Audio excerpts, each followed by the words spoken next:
శ్రీ గురు చరిత్ర శనివారం పారాయణ ప్రారంభం. అధ్యాయం 22.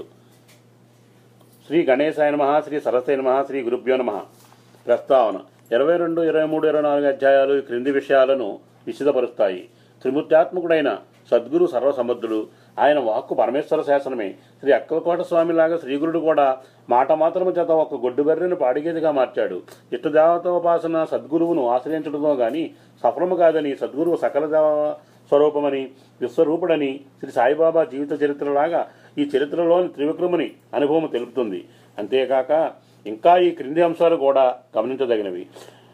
1. అతని వంటి సన్యాసులకు పండితులకు కూడా ధర్మశోషము తెలపవలసిన వాడు శ్రీగురి వంటి సద్గురుడే.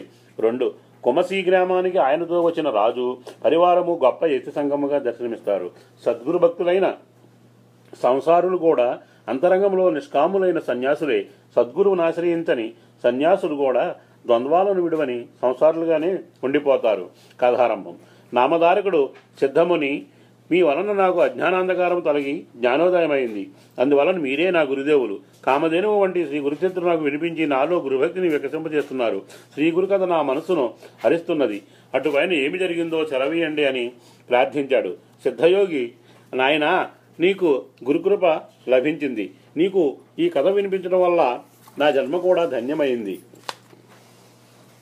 అటు తర్వాత శ్రీగురుడు ఈ గంధర్వపురము చేరి భీమ అమరజా సంగమంలో నివసించడం వలన ఈ క్షేత్రంలో అపారమైన మహిమ వెల్లడవుతున్నది. ఇక్కడ ఈ 2 నదులు కలిసి ఉత్తర దిక్కుగా ప్రవహిస్తాయి కనుక ఇది చాలా గొప్ప క్షేత్రము. ఇక్కడ ఎంతో మహిమగల 8 తీర్థాలున్నాయి. ఇక్కడ కూడా శ్రీగురుడు అదృశ్య రూపంలో నిత్య నివాసం చేస్తున్నారు. ఆయన దివ్య పాదాలలోని సమస్త తీర్థాలు ఉన్నప్పటికీ మరుగుపడని ఈ క్షేత్ర మహత్యము లోకాన్ని తెలపడానికి ఆయన ఇక్కడ విజయం చేస్తున్నారు. ఆయన మొదట ఇక్కడ కూడా తమ మహిమ ప్రకటమవనీయక గుప్తంగా సాధు జీవితం గడిపేవారు. ఆయన సంగమము వద్ద అడవిలో సంచరిస్తూ దగ్గరలో ఉన్న గంధర్వపురానికి భిక్షకు వెళ్లేవారు. ఆ గ్రామంలో సుమారు 100 బ్రాహ్మణ కుటుంబాలుండేవి. వారంతా వేద విధులు. ఆ గ్రామంలో గుణవంతుడైన ఒక పేద బ్రాహ్మణుడు ఉండేవాడు. అతని భార్య పతివ్రత. వారికి ఒక మసిలి గొడ్డు బర్రె ఉండేది. గ్రామంలోని రైతులు దానిని మట్టి, ఇసుక మొదలుగుని మోయించుకోవడానికై అద్దెకు తీసుకెళ్తుండేవారు. అతడు యాయవారము భిక్షాటనతోనూ గేదెపై వచ్చు బాడుగులతోనూ జీవనం సాగిస్తుండేవాడు. శ్రీ నృసింహ సరస్వతి స్వామి తరచూ వీరింటికి భిక్షకు వెళ్లేవారు. అది చూచి కొందరు గ్రామంలో శ్రోత్రియులము శ్రీమంతులము అయిన బ్రాహ్మణులము ఇంతమందిమి ఉండగా ఈ సన్యాసి మన ఇండ్లకు భిక్షకు రాకుండా ఆ దరిద్ర బ్రాహ్మణుని ఇంటికే వెళ్లాలా? అక్కడ ఆయనకేమి దొరుకుతుంది అని విమర్శిస్తుండేవారు. కానీ శ్రీకృష్ణుడు కూడా దుర్యోధనుని వంటి రాజుల భవనాలకు వెళ్ళక పేదవాడైన విధుని ఇంటికే వెళ్ళాడు. భగవంతునికి సత్యగుణమందే ప్రీతి గాని ధనమధంలో చిక్కిన వారితో ఆయనకేమి పని? ఆయన అనుగ్రహిస్తే క్షణంలో దరిద్రికి కూడా సామ్రాజ్యం అనుగ్రహించగలడు. ఆ విషయంలో ఆయన మహిమ ముందు బ్రహ్మలిపి కూడా మారవలసిందే. ఒక వైశాఖ మాసంలో మధ్యాహ్నపు టెండ నిప్పులు చెరుగుతున్న సమయంలో శ్రీగురుడు వారింటికి భిక్షకు వెళ్ళాడు. ఆనాడు గ్రామంలో ఎవరు ఆ గేదెను బాడుకకు తోలుకుపోలేదు. ఆ బ్రాహ్మణుడు భిక్ష కోసం గ్రామంలోకి వెళ్ళాడు. శ్రీగురుడు వాకిట్లో నిలచి భవతీ భిక్షాందేహి అన్నారు. ఆ ఇల్లాలు నమస్కరించి, స్వామి, యజమాని యాయవారానికై గ్రామంలోకి వెళ్లారు. వారు వచ్చే సమయమైంది. కోపకించగా దయతో కొద్దిసేపు మీరు ఈ ఆసనం మీద కూర్చోండి అని పీట వేసింది. శ్రీగురుడు పీటపై కూర్చొని చిరునవ్వుతో, నీ భర్త వచ్చేదాకా ఆగడానికి సమయం లేదు. మాకు భిక్ష ఇవ్వనవసరం లేదు. మీ ముంగిట ఉన్న బర్రె పాలు కొంచెమిచ్చినా చాలు అన్నారు. అప్పుడు ఆమె, స్వామి, ఇది గొడ్డు బర్రె. ఒక్కసారైనా కట్టనూ లేదు, ఈననూ లేదు. ఇప్పుడు ఇదెంతో మొసలిది. పళ్ళు కూడా ఊడిపోతున్నాయి. దీనిని బరువులు మోయడానికి ఉపయోగించుకుంటున్నాము అన్నది. శ్రీగురులు అదేమీ పట్టించుకోక, ఎందుకు ఈ వట్టి మాటలు, అయినా పాలు పితుకు చూస్తాము అన్నారు. ఆయన స్వయంగా చూస్తే వాస్తవం తెలుస్తుందని తలచి ఆమె పాత్ర తెచ్చి పెట్టకని ఆరంభించింది. ఆశ్చర్యము! ఆ గొడ్డి బర్రె 2 పాత్రలు నిండుగా పాలు ఇచ్చింది. ఆ ఇల్లాలు ఆశ్చర్యపడి ఆ యతీశ్వరుడు సాక్షాత్తు పరమశురుడేనని తెలుసుకున్నది. వెంటనే ఆమె పాలు కాచి స్వామికి సమర్పించింది. శ్రీగురుడు ఆ పాలు త్రాగి సంతోషించి, అమ్మా, మీరు అఖండ ఐశ్వర్యంతోనూ పుత్రపౌత్రులతోనూ సుఖించగలరు అని ఆశీర్వదించి సంగమానికి వెళ్లిపోయారు. తర్వాత ఆ బ్రాహ్మణుడు ఇంటికి వచ్చి జరిగిన వింత తెలుసుకొని భార్యతో కూడా సంగమానికి వచ్చి స్వామిని పూజించాడు. తర్వాత వారికి స్వామి ప్రసాదించిన వరము అక్షరాల పరచింది అన్నారు సిద్ధయోగి. శ్రీ దత్తాయ గురవయ నమః. శ్రీ శ్రీపాద శ్రీ వల్లభాయ నమః. శ్రీ నృసింహ సరస్వతయ నమః. 22వ అధ్యాయం సంపూర్ణం. అధ్యాయం 23. శ్రీ గణేశాయ నమః, శ్రీ సరస్వతి నమః, శ్రీ గురుభ్యో నమః. సిద్ధమని ఇంకా ఇలా చెప్పారు. నామధారక శ్రీగురుడు గొడ్డిబర్రె నుండి పాలు పితికించడంతో అంతవరకు గుప్తంగా ఉన్న ఆయన మహిమ వెల్లడైపోయింది. ఆ మర్నాడు కొందరు గ్రామస్తులు మట్టి తోలుకోవడానికి బర్రెను బాడుగకు ఇమ్మని అడగడానికి వచ్చారు. అప్పుడు ఆ బ్రాహ్మణుడు, అయ్యా, మా గేదె పాలిస్తున్నది కనుక ఇక్కడ నుండి దానిని మట్టి తోలడానికి పంపలేము అని చెప్పి నాడు ఆ గేదె ఇచ్చిన పాలు చూపించాడు. ఆ గ్రామస్తులు, అరరే, ఇంతవరకు ఒక్కసారైనా కట్టని ఈ ముసలి బర్రె పాలు ఎలా ఇచ్చింది అని ఆశ్చర్యపోయారు. అద్భుతమైన ఈ వార్త ఆ ప్రాంతమంతా ప్రాకి ఆ నగరమేలే రాజుకు చేరింది. అతడు ఆశ్చర్యపడి కుతూహలంతో బ్రాహ్మణునికి ఇంటికి వచ్చి చూచి అది సంగమంలో నివసిస్తున్న యతీశ్వరుని మహిమ అని తెలుసుకున్నాడు. వెంటనే అతడు సకుటుంబంగా పరివారంతో కూడా సంగమానికి వెళ్లి శ్రీగురునికి పొర్లు దండాలు పెట్టి సాష్టాంగ నమస్కారం చేసి ఇలా స్తుతించాడు. జగద్గురు, మీకు జయము. మాయామోహితుడైన నాకు త్రిమూర్తి స్వరూపులైన మీ అపార మహిమ తెలియలేదు. పరంజ్యోతి స్వరూప, నన్ను మీరే ఈ సంసారం నుండి ఉద్ధరించాలి. పామరుల దృష్టికి మానవునిలాగా కనిపించే మీరు విశ్వకర్తలు. శ్రీ నృసింహ సరస్వతి సంతోషంతో అతన్ని ఆశీర్వదించి, రాజా, మేము తపస్సులము, అరణ్యంలో నివసించే సన్యాసులము. నీవు సకుటుంబంగా పరివారంతో మా దర్శనానికి వచ్చావేమి అన్నారు. రాజు సవినయంగా నమస్కరించి, ప్రభు, మీరు భక్తులను ఉద్ధరించడానికి అవతరించిన నారాయణులే. వాత్సల్యంతో వారి కోరికలను అనుగ్రహించి సంతోషపెట్టడమే మీ స్వభావము. అట్టి మీరు ఈ అడవిలో నివసించడం ఎందుకు? నా ప్రార్థనను మన్నించి మీరు గంధర్వపురంలోనే నివసించండి. మీరు అనుష్ఠానం చేసుకోవడానికి మఠం నిర్మించి సమర్పించుకుంటాను. మీరు అక్కడ ఉండి మమ్మల్ని ఉద్ధరించండి, మా పట్టణాన్ని పావనం చేయండి అని స్వామి పాదాలు పట్టుకున్నాడు. అప్పుడు స్వామి, ఇది భగవదేచ్ఛ. మేము ప్రకటమయ్యే సమయం ఆసన్నమైనది కనుక కొంతకాలము గంధర్వపురంలో నివసించి రాజును భక్తులను రక్షించాలి అనుకుని అనుమతించారు. రాజంతో సంతోషించి శ్రీగురుని పల్లకిలో కూర్చోబెట్టి వాద్య నృత్య గీతాదులతో పట్టణానికి తీసుకువెళ్లాడు. పల్లకీకి ముందు ఏనుగులు, గుర్రాలు, వాటి వెనుక రాజు, అతని పరివారము, వందిమాగదులు నడిచి వచ్చారు. రాజు స్వయంగా స్వామికి ఛత్రము పట్టుకున్నాడు. విప్రులు వేద మంత్రాలు చదువుతుంటే వందిమాగదులు శ్రీగురిని సూచిస్తున్నారు. నగరవాసులందరూ భక్తితో స్వామికి ఎదురేగి జయజయధ్వానాలు చేస్తూ ఊరిలోకి తీసుకొస్తున్నారు. ఊరేగింపు పడమటి దిక్కు నుండి గంధర్వ నగరంలో ప్రవేశిస్తున్నది. అక్కడ ఒక పెద్ద రావి చెట్టు ఉన్నది. దాని సమీపంలోని ఇళ్లన్నీ పాడుపడి నిర్మానుష్యంగా ఉన్నాయి.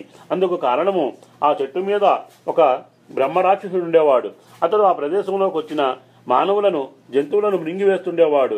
అతనికి భయపడి ఆ ప్రాంతంలోని వారందరూ తమ ఇండ్లు విడిచిపోయి ఆ పట్టణంలోనే వేరొక చోట నివసిస్తున్నారు.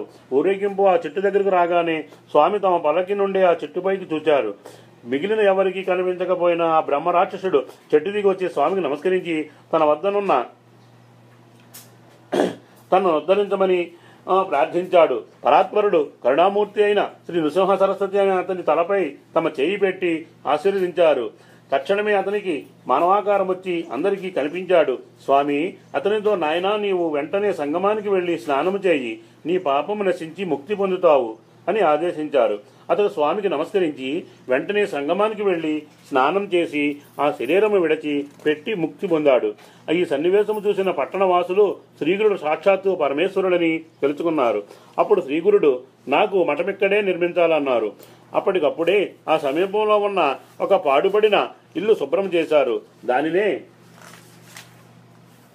ఆ రాజు ఒక మఠంగా రూపొందించి స్వామికి సమర్పించారు. స్వామి అందులో ఉంటూ రోజు స్నానానికి, అనుష్ఠానానికి సంగమానికి వెళ్లి వచ్చేవారు.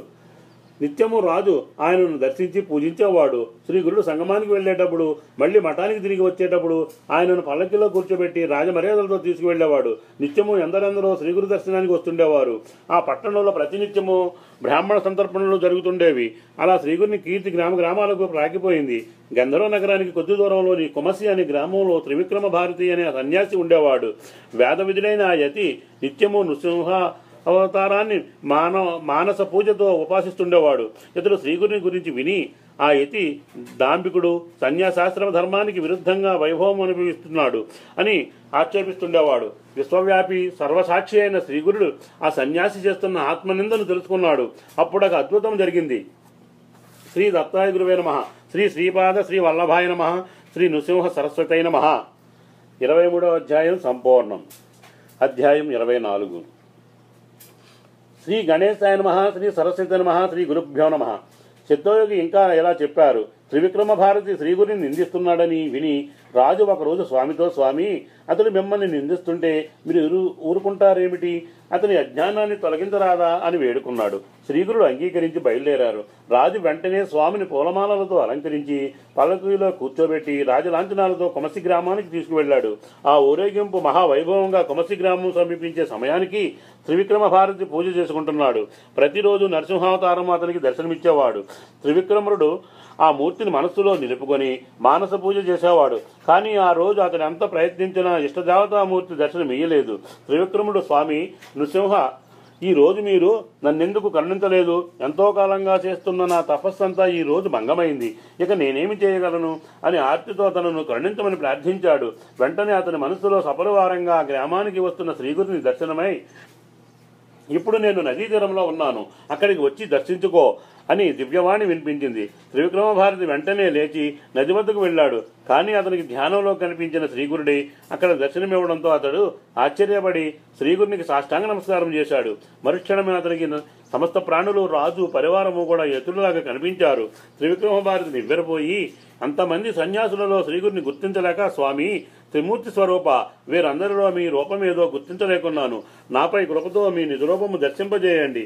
ఇంతకాలము నేను చేసిన మానస పూజలకు సంప్రీతుడైన ఆ నరసింహావతారుడి మీ రూపంలో నేను ప్రత్యక్ష దర్శనం అనుగ్రహించారు. ఈ రోజు నా తపస్సు ఫలించింది, అందువలననే మీ దర్శనం లభించింది అన్నాడు. శ్రీగురు సంతోషించి తమ నిజరూపంతో కనిపించారు. అంతకు ముందు కనిపించిన యతీశ్వరుల రూపాలు అదృశ్యమై వాటి స్థానాలలో స్వామిని అనుసరించి వచ్చిన రాజు పరివారము కనిపించారు. స్వయంగా రాజుచేత వింజామరలతో వేతబడుతున్న శ్రీగురిని దివ్యమంగళ రూపాన్ని త్రివిక్రముడు కన్నులారా చూశాడు. అప్పుడు శ్రీగురుడు, త్రివిక్రమ, ఎవరిని డాంబికుడని భ్రష్టుడని నిందించావో ఆ సన్యాసియే మేమిప్పుడే నిన్ను పరీక్షించాము. నరసింహభక్తుడైన నీవు మమ్ములను ఏ కారణంగా విమర్శించావు? దంభిక లక్షణాలేమిటో తెలుసుకోవాలని వచ్చాను. నీ నృసింహుని అనుగ్రహంతో నా విషయమై నీ సంశయం ఏమిటో వివరించు అన్నారు.